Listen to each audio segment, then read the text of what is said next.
कहानी का नाम है रिश्वत। यह कहानी एक पंजाबी कहानी के नाम से जानी जाती है। लेखक हैं महेंद्र सिंह सरना। तो लीजिए सुनिए, कहानी आपको रिश्वत शब्द का एक और खूबसूरत अर्थ बताने जा रही है। खेमा तांगेवाला आज सुबह से ही खिन्न था। सुबह वह तांगा जोतकर घर से निकला ही था कि ओरिजिनल रोड के पहले मोड़ पर ईंटों से लदे एक ट्रक से उसकी टक्कर हो गई। टक्कर तो मामूली सी हुई, पर तांगे का एक बम्ब बिल्कुल चकनाचूर हो गया। नया बम्ब डलवाने में 6.5 रुपए लग गए और विलंब और हो गया। अब जब वह उद्मीराम की दुकान पर बैठा चाय पी रहा था तो उसकी खिन्नता कुछ कम हुई। चाय का पहला घूंट लेकर उसने मूंछों में लग गई मलाई को पगड़ी के मैले छोर से पोंछा। उसके भीतर रईसी की तरंग उठी और उसने गर्व से चारों ओर यानी चतुर्दिक देखा। उसके तांगे के पास 2 मोटी स्त्रियां खड़ी थीं। उसको अपनी ओर देखते देख बड़ी उम्र वाली ने कहा, भाई तांगा खाली है? कितनी सवारियां हैं? खेमा ने पूछा। 4, बूढ़ी बोली। बाकी दोनों भी इतनी ही मोटी हैं या पतली भी हैं? पहले ही मेरे तांगे का बम्ब टूट गया है। उद्मीराम की दुकान पर बैठे सारे ग्राहक खिलखिलाकर हंस पड़े और वो स्त्रियां क्रोधित हो वहां से चली गई। उद्मीराम बोला, खेमिया तूने अच्छा नहीं किया। जानता है वे लाला उल्फत राम की पत्नी और सास हैं। अरे देखे हुए हैं सब। खेमा ने चाय का दूसरा घूंट भरते हुए कहा, आज साली चाय बड़ी मजेदार है। सांझ को जब खेमा घर लौटा तो उसने देखा उसकी कोठरी में एक अपरिचित सा ताला लगा हुआ है। वह छोटा सा 6 आने का ताला जिसे वह सुबह लगा गया था पास ही टूटा पड़ा है। उसकी खाट, बिस्तर और छोटी मोटी चीजें बाहर गली की धूल में बिखरी पड़ी हैं। आज कैसा मनहूस दिन चढ़ा था। सारा दिन वह चक्कर लगाता रहा और कोई काम की सवारी उसे न मिली। जो मिली भी वह भी कमीनी, झगड़ालू और पैसे छीनने वाली। पहाड़गंज से कुतुब रोड तक 2 फेरे लगे, वह भी चवन्नी चवन्नी के। सारा दिन मिट्टी में मिल गया और अब किसी ने उसकी कोठरी में ताला लगाकर उसका सामान बाहर फेंक दिया है। पास पड़ोस के किसी ने बताया कि ताला मालिक मकान का मुंशी लगा गया था। वह सीधा मुंशी के घर गया। मुंशी ने कहा, मुझे मालूम है किराया तू सदा पेशगी देता है, पर यहाँ गुंडों के लिए जगह नहीं है। यह बात सुनकर खेमा को इतनी हैरानी हुई कि उसको मुंशी की मिन्नत करने का विचार न आया। गहरी रात तक पहली रजाई में सिकुड़ता हुआ वह सोचता रहा कि वह गुंडा कैसे है। कितनी अचरज की बात थी कि वह कल तक भद्र पुरुष था और आज अचानक गुंडा बन गया। पर जिस गुंडेपन का दंड उसको मिला था यह वह नहीं जानता था। उसका पेट भूखा था। आज सारे दिन में 1 रुपया 10 आने बने थे। 1.5 रुपए का उसने घोड़ी के लिए दाना लिया था और 2 आने के चने चबाकर कमेटी के नलके से पानी पी लिया। पूस की ठंडी रात उसके शरीर को सन्न करती जा रही थी। अपने नीचे से फटा हुआ गद्दा निकालकर उसने घोड़ी पर डाल दिया और खाट को आधी रस्सी काटकर गद्दे को घोड़ी के शरीर पर कस दिया। खुद वह पुरानी रजाई को लपेटकर ढीली खाट पर पड़ गया। काफी देर तक जागता हुआ वह अपने गुंडेपन पर विचार करता रहा और जब भूख उसकी अंतड़ियों को कुरेदने लगी और रात की ठंड उसकी हड्डियों में घुस गई तो एकाएक सारी बात उसके दिमाग में स्पष्ट हो गई।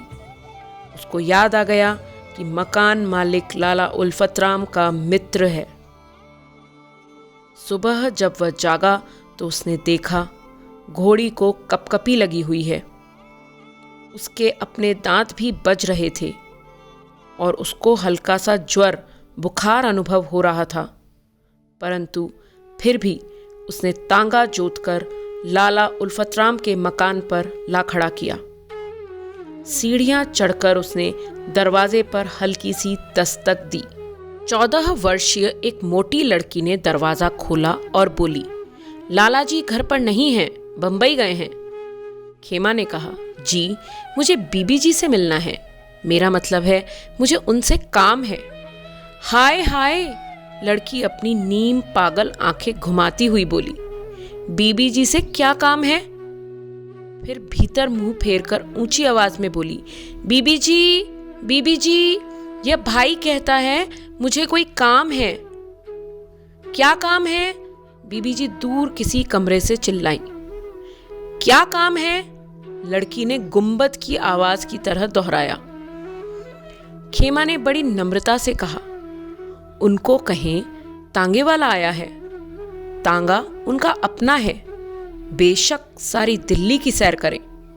लड़की बोली, सारी दिल्ली की सैर के कितने पैसे लेगा? खेमा ने कहा, पैसे कुछ नहीं जी, तांगा आपका अपना है। लड़की बोली, मुफ्त? सारी दिल्ली की सैर ना? लड़की ने सौदा पक्का करने के लिए कहा।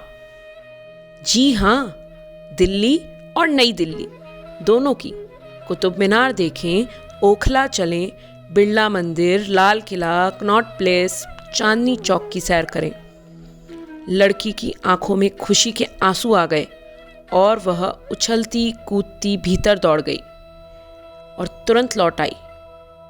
क्रोध से बोली, बीबी जी कहती हैं, ले जा अपना तांगा, सत्यानाशी आया है अब नखरे करने। खेमा ने हाथ जोड़ लिए और बड़ी दीनता से कहा, उनको कहें मुझे माफ कर दें, कल मुझसे गुस्ताखी हो गई। असल में उस समय मैं शराब के नशे में था। लड़की ने मुंह भीतर घुमाकर शहनाई जैसी आवाज में कहा, बीबी जी कहता है मैं शराब के नशे में था। भीतर से आवाज आई, हम शराबी कबाबी के तांगे पर नहीं चढ़ते, गुंडा कहीं का। एक एक शब्द वैसे ही दोहराते हुए गुंबद की आवाज में बोल पड़ी, हम शराबी कबाबी के तांगे पर नहीं चढ़ते, गुंडा कहीं का। और आक्रोश भरे नेत्रों से लड़की खेमा को घूरने लगी। खेमा को हाथ पांव की पड़ गई और वह जल्दी जल्दी बोला, नहीं जी, मुझसे गलती हो गई, शराब नहीं, मैंने तो चाय पी थी, मुझे चाय से नशा हो जाता है। लड़की चिल्लाई, बीबी जी कहता है मुझे चाय से नशा हो जाता है। आवाज आई, फिर हम क्या करें? कह दे दफा हो जाए। और तू वहां क्यों खड़ी है, अंदर क्यों नहीं आती? लड़की दरवाजा बंद करने लगी। खेमा के होश हवास उड़ गए।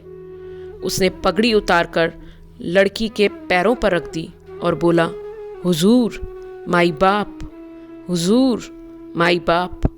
लड़की चौंक कर पीछे हट गई और उसी प्रकार ऊंची आवाज में बोली, बीबी जी पगड़ी उतारता है, कहता है हुजूर माई बाप।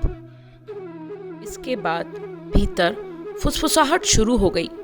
लगता था जैसे एक छोटी सी कॉन्फ्रेंस हो रही हो, जिसमें कई प्रकार की सम्मतियां और दलीलें दी जा रही हों और प्रस्ताव पास हो रहे हों।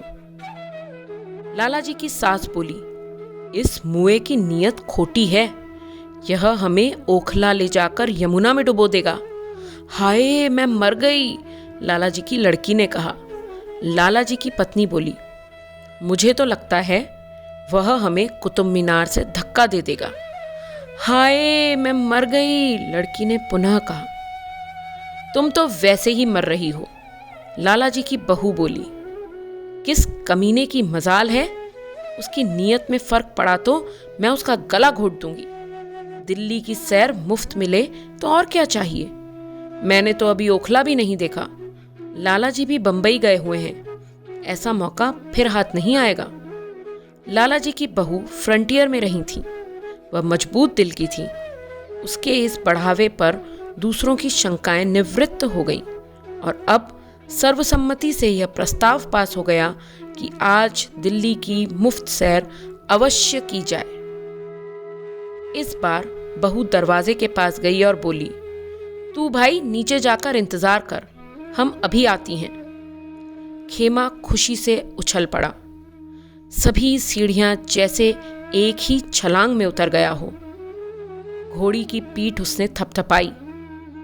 धूप में खड़े रहने से घोड़ी की कपकपी कुछ कम हो गई थी। खेमा ने अपने ठंडे हाथ फूके और मार मार कर गर्म किए और फिर होठों से बेसुरी सीटी बजाने लगा। सहसा उसने महसूस किया जैसे तांगे का पिछला भाग पाताल में धंस गया हो। चौंक कर उसने पीछे देखा। लालाजी की सास और पत्नी तांगे की पिछली सीट पर विराजमान थी। जब लालाजी की बहू और नीम पागल लड़की अगली सीट पर बैठी तो तांगे का पुराना ढांचा चरमराने से बचा। खुदा की पनाह, वह चारों एक सी मोटी थीं और एक ही सांचे में ढली हुई थीं। जब तांगा उद्मीराम की दुकान के सामने से गुजरा तो आश्चर्य से उद्मीराम के नेत्र विस्फारित हो उठे। उस दिन खूब सैर हुई। दिल्ली के चारों कोने एक कर दिए गए। पुरानी दिल्ली और नई दिल्ली का चप्पा चप्पा रौंदा गया। यह दिन या सैर पिकनिकों का एक लंबा सिलसिला था। कुतुब मीनार और ओखला के बाद वह लाल किला गई। खारी बावली में उन्होंने पराठे खाए। चावड़ी बाजार में चाट और दही बड़े, चांदनी चौक में रबड़ी और रसमलाई, बिरला मंदिर में आइसक्रीम और कोका कोला और कनॉट प्लेस में बनारसी पान और मोतिये गजरे खरीदे। और भूखा कोचवान और थकावट से चूर हुई घोड़ी दोनों सब्र शुक्र की मूर्ति बने यह सारा मौज मेला देखते रहे। सूर्य अस्त होने लगा था। जब तांगा लौटकर लाला उल्फतराम के मकान पर रुका, जब सवारियां उतर गईं और तांगा समभार हो गया तो खेमा ने बड़ी दीनता से कहा, बीबी जी, भगवान आपका भला करे। वह मेरी कोठरी जरा आप कह देंगी तो मुझे मिल जाएगी। भगवान इससे भी ज्यादा आपका इकबाल करे। और तांगा तो आपका अपना है, जब सैर करनी हो बुलवा लिया करें। अच्छा अच्छा कह देंगे, लालाजी की पत्नी ने कहा। अच्छा अच्छा कह देंगे, लालाजी की लड़की ने गुंबद की आवाज़ को दोहराया। भूख और थकावट ने उनको बिल्कुल चूर कर दिया था और उसकी जेब में एक भी पैसा नहीं था जिससे वह अपने पेट में ईंधन डाल सकता। उधार की आस उसे केवल उद्मीराम से ही थी। सो वह सीधा उसी की दुकान पर गया और लोहे की कुर्सी पर पालथी मारकर कितनी ही देर तक चाय में डबल रोटी भिगो भिगो कर खाता रहा। सांझ को जब वह घर लौटा तो उसने देखा उसकी कोठरी का दरवाज़ा खुला हुआ है और उसकी खाट, बिस्तर और अन्य चीज़ों को किसी ने फिर कोठरी में रख दिया था। उसके मुख पर क्षीण सी मुस्कान आ गई। यही मुस्कान उसने देखा घोड़ी के मुख पर भी बिखरी हुई थी। दुनिया के इतिहास में यह पहला मौका था जब एक आदमी और एक घोड़ी ने मिलकर किसी को रिश्वत दी थी। जब एक आदमी और एक घोड़ी ने मिलकर किसी को रिश्वत दी थी। यह कहानी आपको रिश्वत का एक और मायना समझाती है। जिंदगी आपको बहुत सारे अवसर देती है। यह आप पर है कि आप उन अवसरों को किस प्रकार अपने जीवन को सुखी, सरल और सहज बनाने में उनका उपयोग करते हैं। कहानी सुनने के बाद आपके मन में निश्चित ही कई सवाल उठकर खड़े होंगे कि खेमा ने उस दिन को मनहूस क्यों कहा होगा। खेमा की रात कैसी गुजरी होगी।